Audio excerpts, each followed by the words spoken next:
Welcome to In 5 Minutes. Now let us see what are the primary functions of the input-output module. The first primary function of the I/O module is control and timing. That is, coordinating the flow of traffic or the signals between internal resources of the processor such as internal memory, the central processing unit, and the external devices that are connected to the processor. Now, this is done through sequence of steps that needs to be executed while communicating with any device. So this operation is done by I/O module. The second is communication with the processor. Now this part includes four different operations. The first one is command decoding.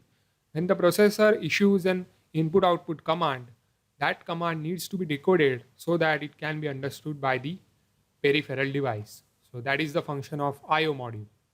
Then data exchange, the actual data transfer that takes place between the system bus and the input output device. The status reporting, every time the data transfer is to be made, the input output module needs to check the status of the device whether it is ready or not and report it to the processor.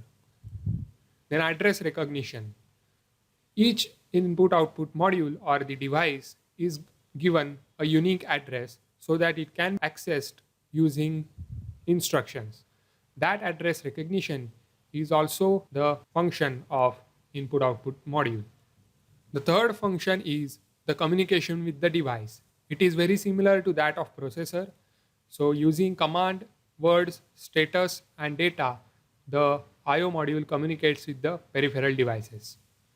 Fourth function is data buffering. We have seen that the rate of data transfer is going to be different for processor and devices. So there might be some data buffering needed so that the slower devices are made compatible with the faster devices. So to match the transfer rates, we have data buffering present. The fifth function of input output module is error detection. Error detection is used for detecting errors in the data flow and also correcting them using appropriate logics and algorithms. So these are the five main functions of input output module.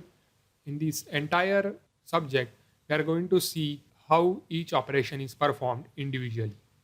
Now let's have a look at the actual organization of the input output module of the processor. So for functioning or for performing different functions we just discussed, it contains different components inside the architecture. First of all, it has data registers and status registers. Data registers are used to buffer the data from the data lines coming from the processor to the I/O devices, and the status registers are used to store the current status of the different input output devices. And both of these registers report to the input output logic, so proper control signals can be derived. The next is address. The address of the input output module is given to the input output logic in the architecture. Then there are control signals associated with the I/O devices as well as processors. So they are communicated with the I/O logic again.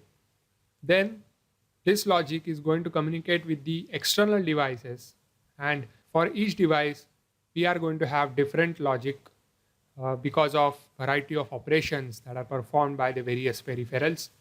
And these device logic modules are going to communicate with the individual device using data, status and control signals. So in this way we have seen the significance of I/O architecture in the computers, and we have seen how different components are organized in it. So please stay tuned for more.